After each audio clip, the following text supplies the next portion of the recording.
Kenneth Anns was born in 1891. He was essentially a Victorian. His family came from Purbeck country. They all lived in Swanage. That was their family home. And they brought Purbeck stone to London in barges. They were a very well-known and wealthy family, the Burts were, and the Burts finally sold out to Moleham. So that gives you a sort of idea of where they were in the building trade. So my father was brought up with a very strong attachment to Dorset. And as children, we used to get taken to Dorset on many, many occasions. We'd be taken down to Poole, and we'd go to the Blue Pool, and we'd go to Corfe Castle. And to this day, I do not know why Kenneth never painted, drew or sketched Corfe Castle, because it was one of our favourite places for picnicking. Kenneth was in fact born in North Clapham, 38 Abbeville Road. His mother, Susie Burt, married Walter Anns, who was a canvas merchant. He dealt in canvas and cordage, and obviously that's the connection to the barges. And so she gave birth to 3 boys. Frank was the eldest, Kenneth was the second, and Ron was the youngest. And not long after Ron was born, Walter Anns died. I think that Kenneth was around 11 years old when Walter died. So Susie brought the 3 boys up on her own. She did have the cordage factory and the canvas merchants factory, so she obviously had money, but she was quite a strong-minded woman and very resourceful. The boys were all sent to Whitgift School in Croydon, and there, much to the amazement of the tutors, Kenneth was the best artist in the school, and Ron, his younger brother, was absolutely the worst. It was a sort of family joke. When Kenneth finished school, he was invited to join the atelier of Walter Sickert. Now, Walter Sickert was a famous English painter, produced the most beautiful, succulent, very, very sexy paintings of women in wonderful costumes and theatres in London. He was very, very well known. So Daddy studied with Walter Sickert. And then, of course, the inevitable happened. The First World War broke out. Kenneth signed up immediately, and he joined up with the Surrey Yeomanry. And it was there that he was sent out, I think in very early 1915, from the records that we've been able to obtain, and he joined the Surrey Yeomanry and became a dispatch rider. There is a lovely picture of him on his Enfield bicycle, which looks like the most ghastly, dangerous sort of piece of machinery I've ever seen. And they clearly slipped around a lot in the mud and did cause a lot of accidents, because I have found photographs of that very thing happening. Kenneth told us, my sister and I, when we were very small, about a terrible thing that happened to him on his motorbike when in the middle of the night, he was delivering dispatches with no lights on at all, and he suddenly swerved to the right, quite instinctively, and when he stopped the bike and looked round, he'd actually missed a huge shell hole. That was one of his 9 lives, I believe. Anyway, throughout the war, once the war got underway, he was commissioned and he joined the 7th Battalion of the East Surreys. During the Somme, he volunteered for very dangerous missions, and it was a long time before I discovered what it was he'd won the Military Cross for. In fact, there had been some bombardment of a trench during the Somme, and the bombardment from the Germans had become impossible, and they were forced to retreat. Kenneth offered to stay in the trench and rescue, collect, gather up and bring back wounded soldiers, and this he did, for which he was awarded the Military Cross. He also did other completely crazy things, like he had very good German, he spoke brilliant German, and he used to, when they got very bored, he would go and find a German trench coat and go into the German trenches and talk to them as if he was a native German, and then come back and bring the information back to his command. This is also touched on in the records, which I found quite amazing. it was very interesting also to see that just before he was captured at Cambrai, he was the adjutant. So he signed off all the war diaries for about 6 to 7 weeks. And may not have been quite as long as that, but it was quite some time. And then on the 17th of December, he and Colonel Baldwin and 5 other men were all surrounded by Germans. They were in a shell hole, I believe, and they surrendered to the Germans. They were all taken to Karlsruhe. Some were injured and some were not, but Kenneth apparently had received a shell, a piece of shell had hit his helmet, but he claimed not to have been injured at all. So he spent the rest of the war in Karlsruhe POW camp. And one of the extraordinary things we have in the exhibition is a painting he did in that camp, which is quite amazing. It's a little nocturne. He must have slipped out in the middle of the night and painted this. Why he wasn't shot or found out, I do not know. But that's what he did, and the painting is on show in the exhibition. It's not a very big painting. Rumour has it that he wrapped it around his leg and pulled his sock over it and happily brought it out of the camp at the end of the war. One of the jobs he had while he was in the POW camp was to fake passports, to draw maps, and to draw fake photographs of people so that they could escape. So Kenneth was never required to escape because he was far too useful doing all this very hard work in the POW camp.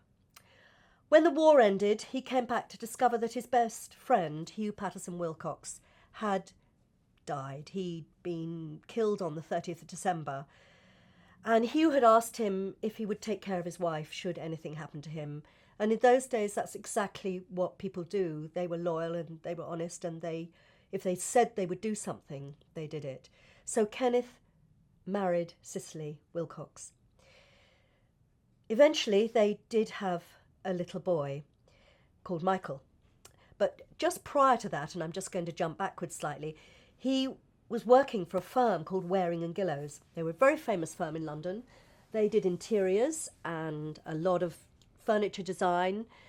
And Kenneth, because he was so good at drawing and designing things, he was sent to India on a ship called the Kaiser Hind in 1920. And there he was sent off to work for a Maharaja, who in fact owned the largest house in the world at that time. It had 800 bedrooms. He was to design a set of crown jewels for this particular Maharaja, which he did. And as children, I remember him telling us that he was a little bit disgusted about this because the Maharaja put fake jewels into the crown. Not what my father had expected. However, he came back to England, and then he married Cicely Wilcox, and then he worked for Waring and Gillows until 1935. During that time, he and Henry Tanner redesigned the inside of the Park Lane Hotel and the ballroom. They did the ballrooms, the dining room, the bedrooms, the bathrooms, and the ballroom is still there today, and it's a beautiful example of Art Deco and is a national treasure. He also designed the inside of Frascati's restaurant, 32 Oxford Street, and he did the old Berkeley Hotel, which was at the top of Piccadilly and I believe has now moved and is in Knightsbridge somewhere, but in those days it was at the top of Piccadilly. And all this work was done in the Art Deco style. In 1935 he joined a firm of architects, and then poor Kenneth, another war broke out. So he signed up yet again. But by then, of course, he was too old for active service, so he joined the Royal Engineers and they sent him to Scotland to train troops. He really enjoyed Scotland, and it sounds as though he really enjoyed training troops too. It was a marvellous chance for him to go hiking up and down mountains. They used to call him the Mountain Goat. And to do some painting. We have a beautiful picture he did in Elgin of a gypsy caravan and a wonderful tree. Absolutely the most amazing tree I've ever seen in my life, with enormous roots that spread right out across the canvas. Beautiful painting. So he really did enjoy himself, and he was then transferred to Preston after Cicely died. I think she died in 1944. He was transferred to Preston, where he finished the war at Preston, and then he married my mother, Margaret Anns. Margaret Spon, as she was there. Then she became Margaret Anns. Then he moved down to London and took up residence in Taymount Grange. Now, we don't actually have any pictures of Taymount Grange in the exhibition. There simply wasn't room, but we may be able to show some on this video. And Taymount Grange was a beautiful Art Deco building with extraordinary flat roofs, and it still is today. If you go and look at it, it's still very Art Deco, hasn't changed much. And we had extensive grounds in those days. As children, we were able to roam across these grounds. There were old tennis courts, there was a swimming pool. We had a wonderful life there. And I recently went back to Taymount Grange and filmed it, and my goodness, it does look very different. Of course, all the grounds have been built on. It doesn't have the same look of freedom and openness as it had way, way back then when we were there. In 1958, Kenneth was offered a property in Chertsey, which was being bought and changed for development. Houses were going to be built on the land, and the house was going to be split in two. The main part of the house, the Cedars, as it was known, was up for sale. Kenneth jumped at the chance, and we became the proud owners of the Cedars. The Little Cedars was sold to a doctor, very, very nice man, and Peter Hall his name was, and we moved into the Cedars. There was obviously a lot to be done, but we enjoyed enormously living in the house, and all the last paintings in the exhibition are from that period, when in 1958 to 59 we went to Sark for our holidays. The Suez crisis, I believe, started in about 1958 or maybe 59, I'm not quite sure which. And because there was so little petrol, Kenneth decided that we would all go to Sark for our holidays. You may or may not know, but Sark does not have any motor vehicles. It only has tractors, and there are horse-drawn vehicles. So we went to stay on Sark at a hotel called Beauregard, which sadly has since burnt down. A lot of the paintings then there are some paintings of Sark and Happy Valley looking way across towards Guernsey, a beautiful, beautiful cloudscape of a painting, absolutely wonderful. The later paintings, of which are on the last piece of the exhibition, are quite impressionistic and very beautiful. There is one of the Thames, a beautiful painting of the Thames, and another one of the North Downs, somewhere near Dorking, as far as I can make out. It was another of our picnic spots. And there's also a very, very beautiful painting of the Sablonnery. On our route back from Derribble Bay, we used to pass this, and it's called Homeward Bound. And I have a feeling that it is the path from Derribble Bay up back towards the Beauregard Hotel.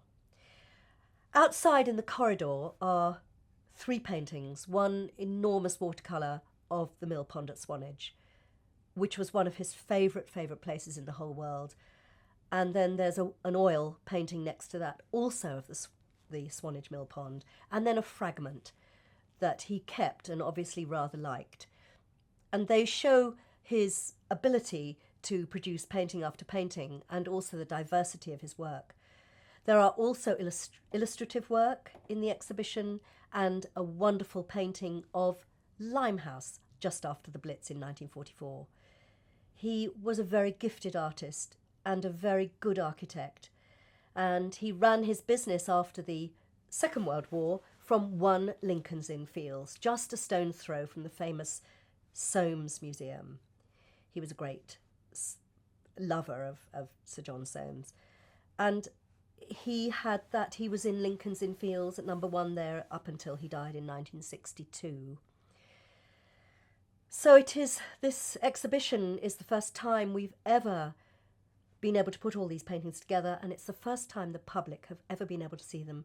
And it is also the first time since 1972, when my mother sold the Cedars, that they have been back in the Cedars again. Thank you very much.